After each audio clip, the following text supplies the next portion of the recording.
اپنی ماں اور بہن کو بھی ملتا ہے اور اپنی ماں کو خوشی کی خبر دیتا ہے کہ بابا نے قرادین قلعے کو فتح کر لیا ہے، اور اپنی بیوی گونجا کے ساتھ بیٹھ کر اس کا ماتھا چومنے لگتا ہے اور اپنی ماں کو کہتا ہے کہ بابا نے کہا ہے کہ فتح کا جشن مناؤ۔ یہ سن کر سب خوش ہو جاتے ہیں اور کہتے ہیں کہ ماشاء اللہ ماشاء اللہ۔ بالا خاتون الچن کو کہتی ہے تم جاؤ اور جشن کا انتظام کرو۔ پھر اس کے بعد قرادین قلعہ دکھایا جاتا ہے جو جنگ کے بعد سب کے سب سپاہی مال غنیمت جمع کر رہے ہوتے ہیں۔ اسی ہی لمحے میں عثمان صاحب اپنے سپاہیوں کے ساتھ اور سرداروں کے ساتھ وہاں پر آ جاتا ہے اور اپنے بیٹے ارحان کو کہتا ہے کہ قلعے کی حالت کیسی ہے اور اس کے دروازے کیسے ہیں۔ ارحان صاحب کہتا ہے اس قلعے کے شمالی مغربی دونوں دروازے ٹوٹے ہوئے ہیں۔ عثمان صاحب کہتا ہے ان دونوں کو مرمت کیا جائے۔ عثمان صاحب کہتا ہے کہ قلعے کی دیواروں کا کیا حال ہے۔ گنجار صاحب کہتے ہیں کہ عثمان صاحب قلعے کی مشرقی دیواریں کمزور ہیں۔ عثمان صاحب کہتا ہے کہ فی الحال وہاں پر سپاہی تعینات کر دو اور وہاں پر بھی کام شروع کر دو، اور سب آگے بڑھتے ہوئے ایک خفیہ جگہ کے اوپر سے گزر جاتے ہیں اور کسی کو احساس تک نہیں ہوتا۔ پھر اسی لمحے کچھ بازطینی لوگ آتے ہیں تو سپاہی ان کو روکنے کی کوشش کرتے ہیں۔ عثمان صاحب کہتا ہے کہ ان کو مت روکو، آنے دو۔ وہ شخص کہتا ہے کہ اللہ بھلا کرے، ہم کو یہ دن دیکھنا پڑا،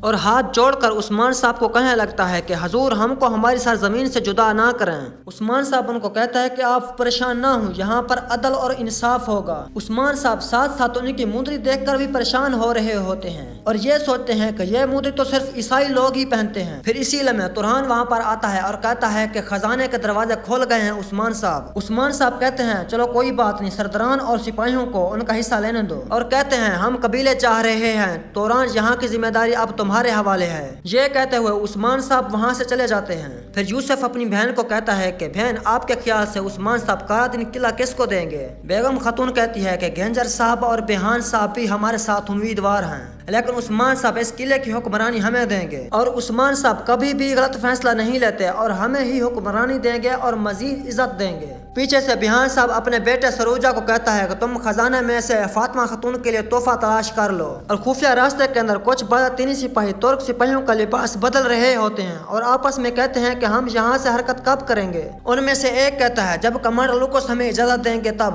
اس کے بعد برسا کو دکھایا جاتا ہے جس میں برسا کے کچھ سپاہی آپس میں مشقیں کرتے دکھائی دیتے ہیں۔ وہیں پر ان کو دیکھتے ہوئے کمانڈر لوکوس سیڑھیوں سے نیچے اترتا ہے اور ان کو کہتا ہے کہ بزدل اور نامرد آدمی، خدا کی طرح بزدل اور نامرد آدمی بھی مجھے بھی پسند نہیں۔ غصے سے اپنی تلوار نکل کر مجسمے کو دے مارتا ہے۔ پھر ہارنے والے سپاہی کے پاس جاتا ہے، اس کو کہتا ہے کہ میرے چہرے کی طرف غور سے دیکھو، صرف اس نے ایک غلطی کی ہے، وہ یہ ہے کہ کمزوری۔ پھر اپنی تلوار اس کی آنکھوں پر مار دیتا ہے اور مزید کہتا ہے کہ یہ ایک محض کڑوں کی مخلوق ہے جو مسلسل گرتے رہتے ہیں۔ مقدس روحوں کی خاطر لڑتے ہوئے بزدلی کی کوئی گنجائش نہیں، غفلت کی کوئی گنجائش نہیں، اگر ضروری ہوا تو میں تمہارا سر تن سے جدا کر دوں گا۔ یہ سب کہتے ہوئے وہ ایک سپاہی کی گردن پر تلوار رکھ دیتا ہے اور اس سپاہی کو نیچے گرا کر کہتا ہے کہ دشمن چاہے کوئی بھی ہو میرے پیروں کے نیچے ہوگا، اور ترکوں نے ایک اور قلعہ لے لیا ہے، بس اتنی کمزوری کافی ہے، اب قدم اٹھانے کی باری میری ہے اور تم سب میرے حکم کا انتظار کرو۔ یہ کہتے ہوئے لوکاس آگے بڑھ جاتا ہے۔ جنگل میں ایک سپاہی کینماس کے پاس آتا ہے اور کہتا ہے میں نے آس پاس کے لوگوں سے مقدس امانتوں کے بارے میں پوچھا ہے لیکن کوئی بھی نہیں جانتا کہ وہ کہاں ہیں۔ یہ سن کر کینماس کہتا ہے کہ مسلمانوں کی مقدس کتابیں چوری ہو جاتی ہیں لیکن کسی کو خبر ہی نہیں ہوتی۔ یہ ساری باتیں عثمان کا جاسوس سن لیتا ہے۔ جب وہ اٹھتا ہے تو کینماس کو پتہ چل جاتا ہے اور وہ چلاتا ہے بائے سنگور بائے سنگور۔ جب عثمان صاحب کا جاسوس بھاگنے لگتا ہے تو پیچھے سے اس کو تیر مار دیتے ہیں اور وہ تیر اس کے پیٹھ کے اوپر لگتا ہے۔ بڑی مشکل سے وہ وہاں سے بھاگ کر درخت کے پیچھے چھپ جاتا ہے اور سامنے آتے ہوئے گھوڑ سوار کو خنجر مار کر گرا دیتا ہے اور اپنا تیر نکال کر اس گھوڑ سوار سپاہی کے پاس جاتا ہے، اس کے اوپر اپنی چادر ڈال دیتا ہے اور اپنا نکالا ہوا تیر اس کے پیٹھ کے اوپر مار کر گھوڑے کو دوڑا دیتا ہے۔ وہ سب سپاہی اس گھوڑے کے پیچھے لگ جاتے ہیں۔ پھر چھپ کر عثمان صاحب کا جاسوس کہتا ہے کہ حضور میں نے جان لیا ہے۔ ادھر کائی قبیلے میں عثمان صاحب اور اس کے سپاہی اندر داخل ہوتے ہیں اور وہاں سب اپنے اپنے پیاروں کو ملتے ہیں۔ بالا خاتون عثمان صاحب کو کہتی ہے کہ فتح مبارک ہو، اور عثمان صاحب کہتا ہے ہم دعوت پر جشن منائیں گے اور میں یہ بھی فیصلہ کروں گا کہ قلعہ کس کو دینا ہے۔ عثمان صاحب برہان صاحب کو کہتا ہے کہ تم سب جشن کی تیاریاں کرو۔ وہاں پر سب لوگ اس تجسس میں ہوتے ہیں کہ آخر قلعہ کس کو ملنے والا ہے۔ فاطمہ خاتون بیگم خاتون کے ساتھ آگے بڑھتے ہوئے کہتی ہیں کہ خواتین آپ کو اپنا خیمہ دکھائیں گی، اگر کسی چیز کی ضرورت ہو تو ہمیں ضرور بتانا۔